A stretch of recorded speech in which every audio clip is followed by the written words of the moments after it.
Are you paying more than your neighbor for an item online? Consumer advocates say you could be, and it's because of a practice called surveillance pricing. It's where your data can be actually used against you when you're shopping online. On Your Side's Christine Lazar joins us now to explain. And Christine, you and I were looking at, you were sending it to me, and I was like, yeah, I have a different price than you do. Yeah, so have you ever had that happen where maybe you're looking for like an airline ticket and you're looking over multiple days and you notice that the price goes up, but then your friend looks and they don't see the same price? Yeah.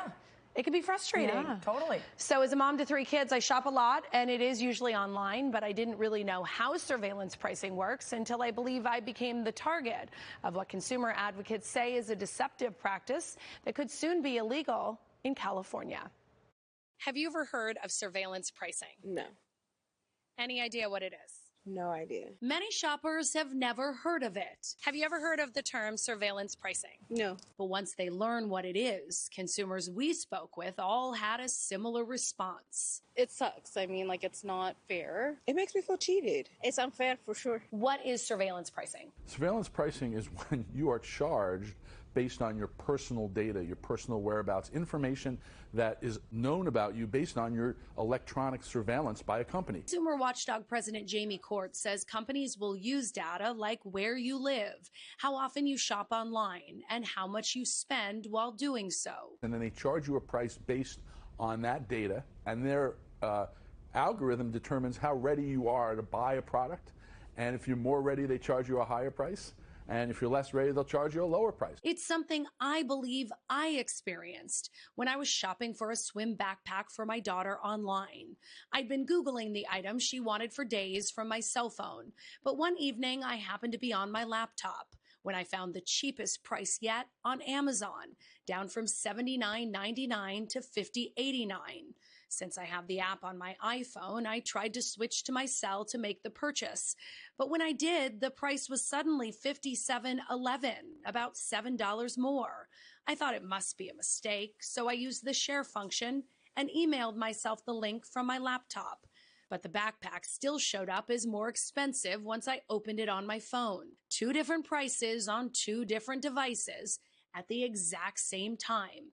5:17 p.m. Is it likely that they knew that maybe I shop more on my cell phone than I do my laptop? Absolutely. If they see you put something in your cart and come back, the price will go up. When I reached out to Amazon to confirm if the company uses surveillance pricing, a spokesperson told me we investigated and were not able to replicate the reporter's claim. Our prices change as we match competitors' low prices, offer deals to save customers money, or as independent sellers choose to update their own prices. Different consumers are paying different prices based on your own personal characteristics and who you are. Just last week, a bill targeting surveillance pricing moved forward in the California State Assembly. The bill was authored by Assemblyman Chris Ward. So essentially, it bans surveillance pricing and says that there will be a remedy that can either be used by a private person or a public attorney to be able to go after and stop somebody that is guilty of surveillance pricing as we're defining it. Do you think that surveillance pricing is widespread? We don't know. We know that it happens. And in fact, every time someone tries to test it, you see like maybe an incident of you being treated differently than other consumers out there. And it's possibly traced back to your IP address. Last December, Consumer Watchdog released a report on surveillance pricing. It gave examples of how it works. We know Orbitz, for instance, charged people who were Mac users more because they knew they would pay more. And most consumers don't even realize that they might be paying a higher price based on their shopping behavior. Most consumers don't notice it at all, and that's why they get away with it. Assemblyman Ward cites research by corporate analysis company McKinsey & Company that found retailers can increase their revenue by 2 to 7% based on how they set their prices. Last year, the FTC issued orders to 8 companies seeking information on how they set their prices and whether they use consumer data to set them. McKinsey was one of those companies. As technology is evolving so fast around us, we need to make sure that our state code is keeping up with the definitions that define what is a part of our everyday experience right now to make sure that people are better protected and can have a fair price. As for that backpack, I bought the cheaper one from my laptop. It's now considerably more expensive at $68.99. Court says there are some ways to evade surveillance pricing, but they aren't foolproof. You can use a private web browser, clear the cookies in your search history, and check the price on multiple devices. It's even better if you can have a friend or relative in a different zip code try as well. But in the end, consumer advocates say the only way to control it is to ban it. Your data should not be used against you.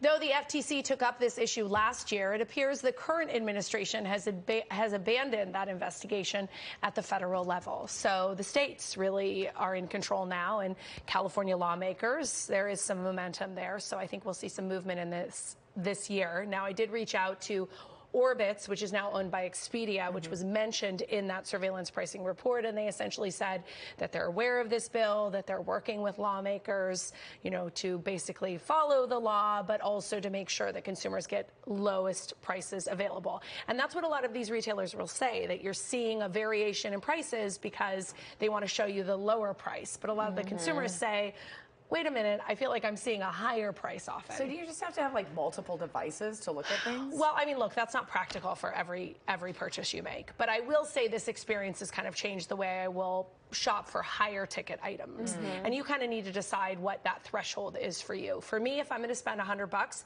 it's worth it to me to look on different devices, or maybe say to my mom or my husband, hey, can you look at this as well? Yeah, I think that's a really good idea, to text a friend maybe across town or in a different state or something and ask them to check it too. Yeah. Because it's kind of outrageous. Really good reporting. Yeah, thank you.